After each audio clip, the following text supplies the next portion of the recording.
What a view.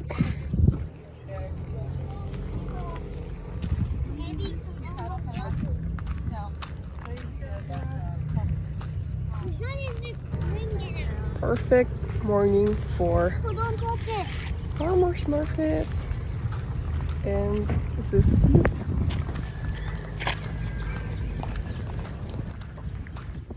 I have a big catch today. Bag full of local groceries. The most expensive bread I've ever bought for $16. And all the local stuff like papaya, cucumbers, tomatoes, pineapple is probably too. We'll see. What's interesting about this farmers market is that you can buy stuff like twice cheaper in the like Costco or some store, but I think it's really cool. You can support local community, and I even got to one how do you call it? Like, it was a really quiet day today. I woke up, really gave myself this chance to stay a little bit late in the bed. Then I went to the, wait a second, it's going to be a little loud because of all of the cars. So, for the first time ever since we live in the village, I decided to go to the farmers market. Found some amazing stuff, purchased. Also had some like amazing conversations with people who live here in Hawaii and the North Shore, where, as they pointed out, the authentic experience is happening, like the real Hawaii life. This is the real Hawaii life, not what you saw in the Waikiki, of course, as they said. Really is very fake. Well, to not blame them. All of the luxury, like expensive hotels are in the area, but this is the real life. So a lot of farmers, a lot of organic stuff.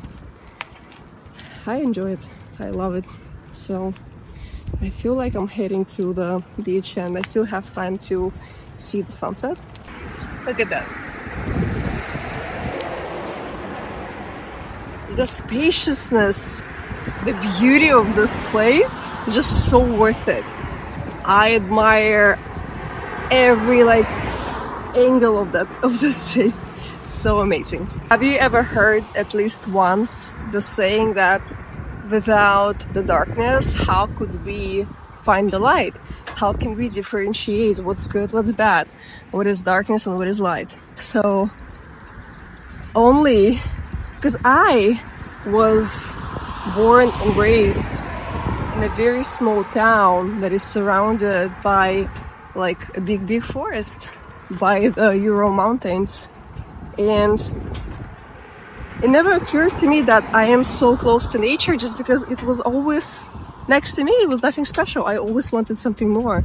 And just by living in the metropolis of Chicago, only through that experience I realized that, wow,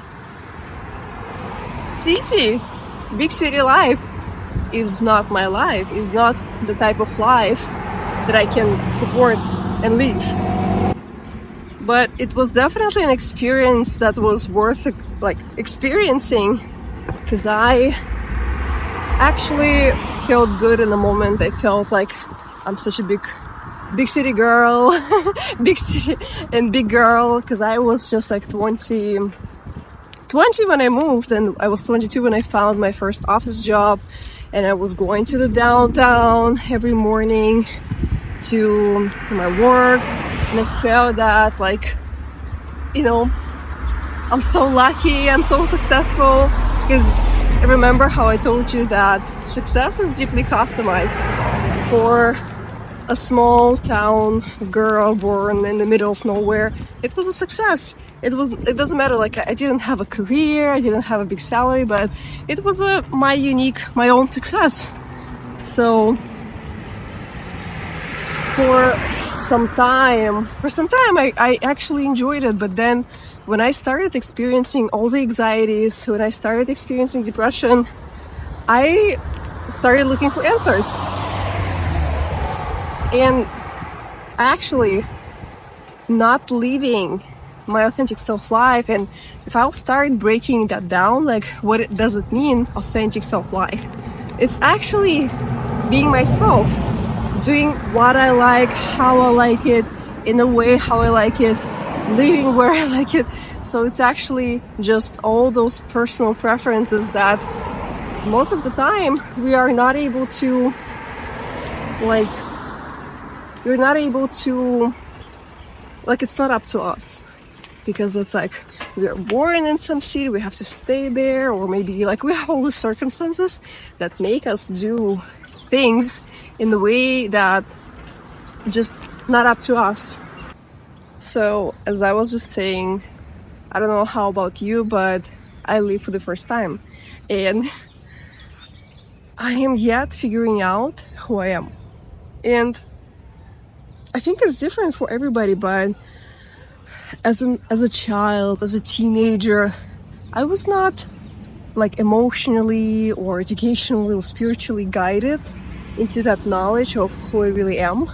And what I find, like from my personal experience, is that even if you are guided into that knowledge, usually it's still not correct, not entirely correct, because yes, we are born a certain way, but it is through our life we actually find those pieces of who we really are. Because, let me sit down. So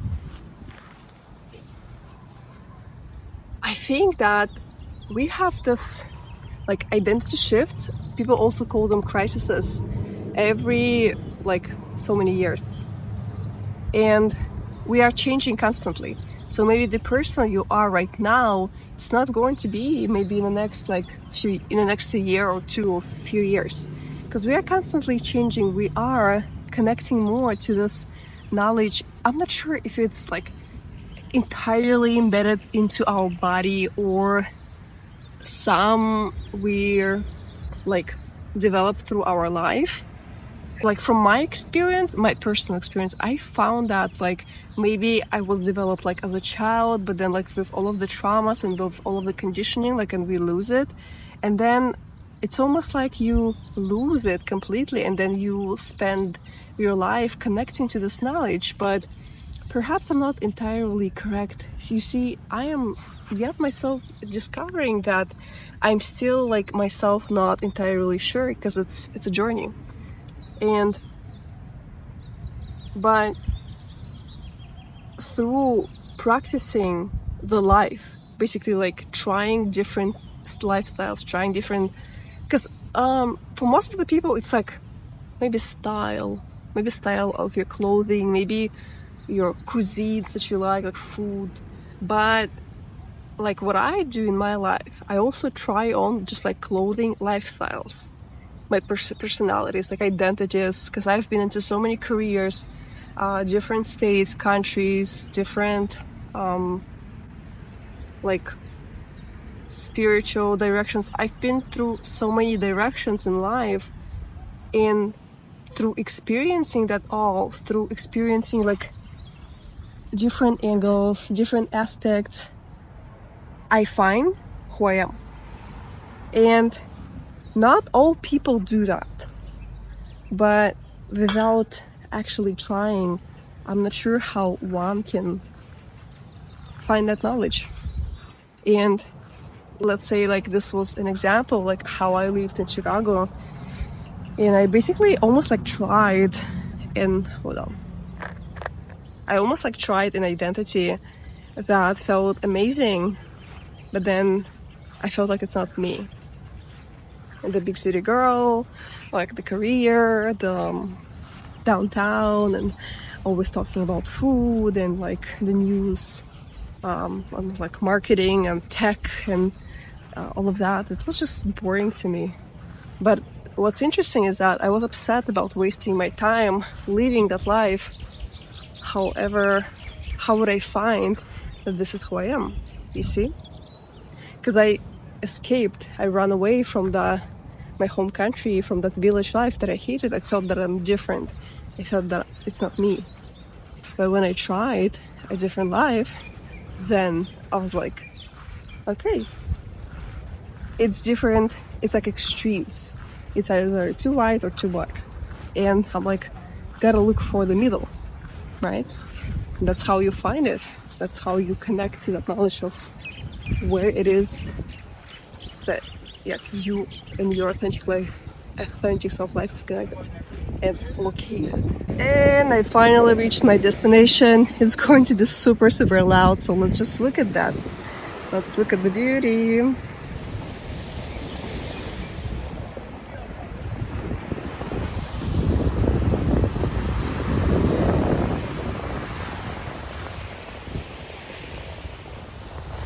Just in time for the sunset.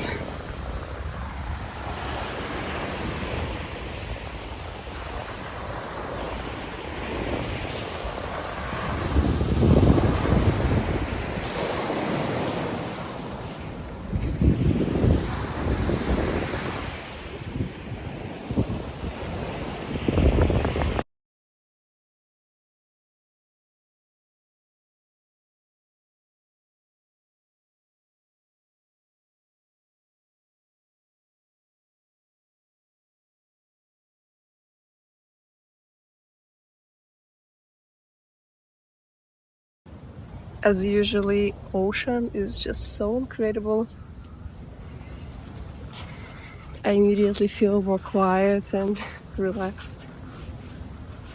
As I was saying, I think that sometimes I get to regret about some things, like I wish I knew this faster, then I would have been already so like advanced and far away into my educational journey, spiritual journey, travel journey, all of that. But I think like through all of the experiences we get to actually become who we really are. And as I was saying, I'm not sure if we find what we lost, because some of my inner like search and research and self-discovery proves that we are a certain way. Like even as kids, especially already as teenagers, we have certain traits, certain interests, certain things we dream about. But then we get to lose it because all of the invasion from teachers and the school, parents, society, and all of that. But I believe that only through experiencing not only like good sides, but also sometimes like bad aspects of our life, like, depression, for example. Like everybody is trying so desperately to, like, if you listen to people, they're like fighting disease, fighting depression. They always think that it's like a kind of like an evil that is like upon them and is trying to destroy their perfect life. And also like disease is coming through the body. So sometimes we think that our body is like our own enemy, because you see how it gets sick and then all of the problems are here and then I have to fight it.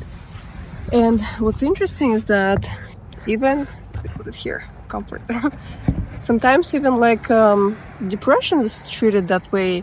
And I think people are still just like connecting to the knowledge that not everything that is happening to your body is actually like an enemy. So, because we think like, okay, I cannot eat dairy products, I'm gonna take pills and force myself to take it because I have to. We don't trust our bodies. Or like, I don't know what else. What other example? Like the pillow makes me sneeze, or the person like makes me like develop allergies. Like I hate the person so much, the energy of that person so much, but I have to force myself to like be with that person. So I think we are yet to connect to the knowledge that our body is actually giving us all the symptoms, the consequences of what we experience, rather than it's the enemy that we need to fight, and that, like, no, I like that person, but it's just that stupid body, like, that it's not connected and all of that, or like, I love my life, I love it so much, I love it, but it's just that depression, who knows, it's probably this stupid serotonin in my brain that is off.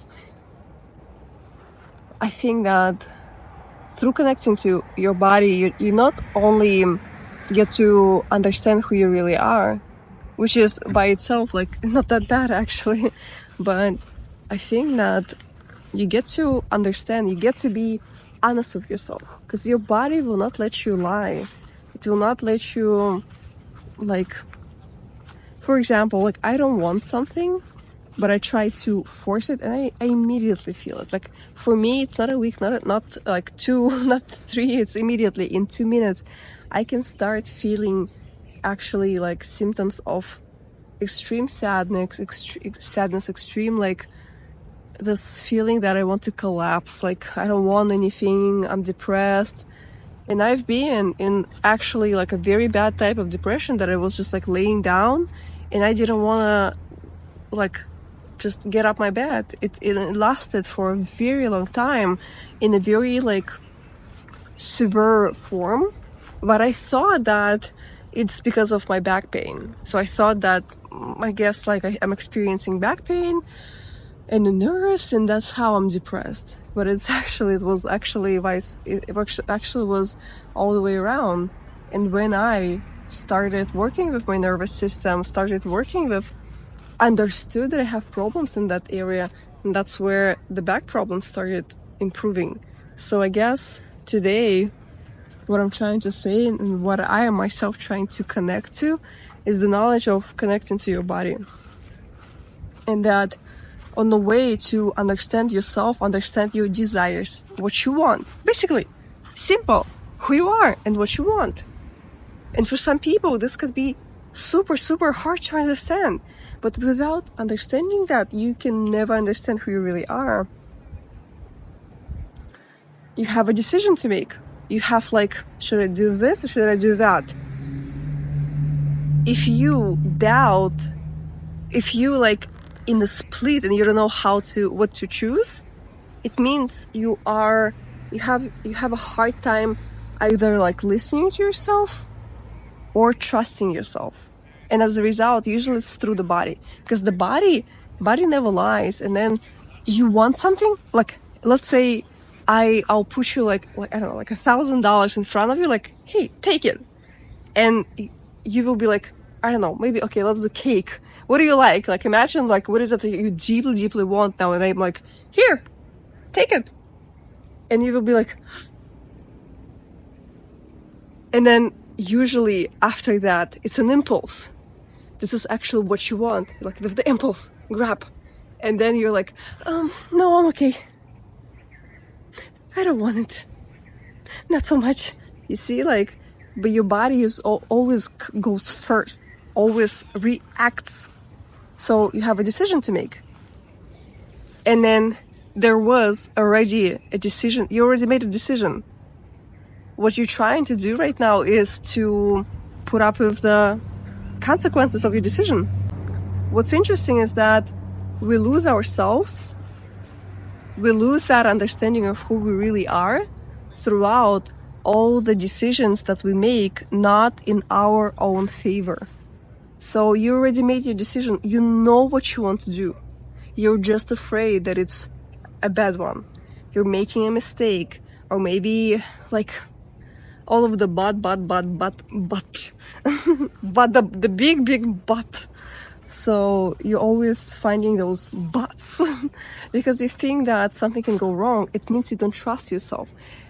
Sometimes people can make so many wrong turns in life, and it's me in the past. Like, it's me in the past, because I did not trust myself. I was like, there should be a decision. There should be an answer, the correct one, that's me, something that I want, irrational, doesn't matter, and something that is correct.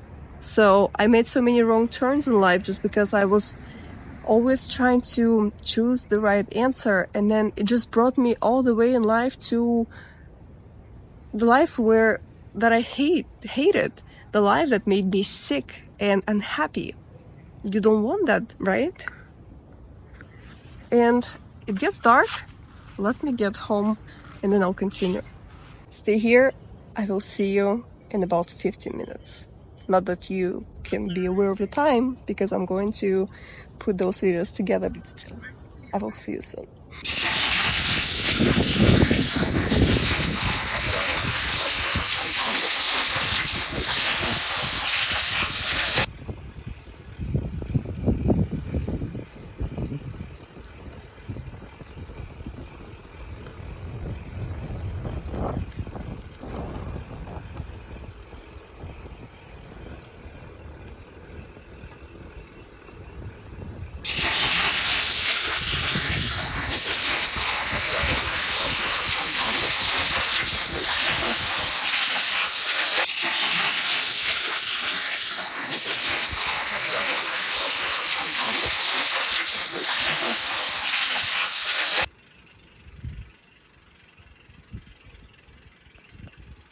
I'm finally back home and just chilling on my hammock and listening to the sound of quietness.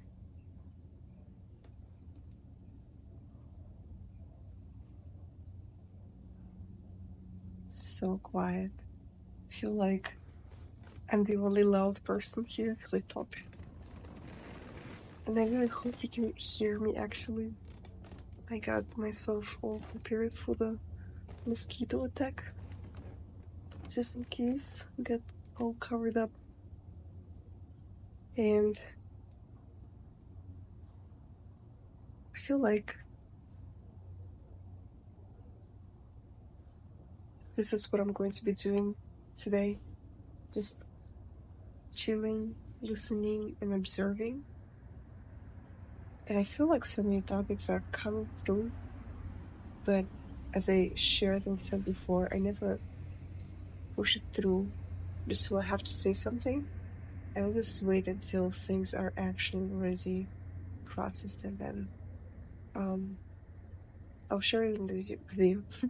So let this today be short and sweet, and I'll keep it just a nice memory of another perfect village day.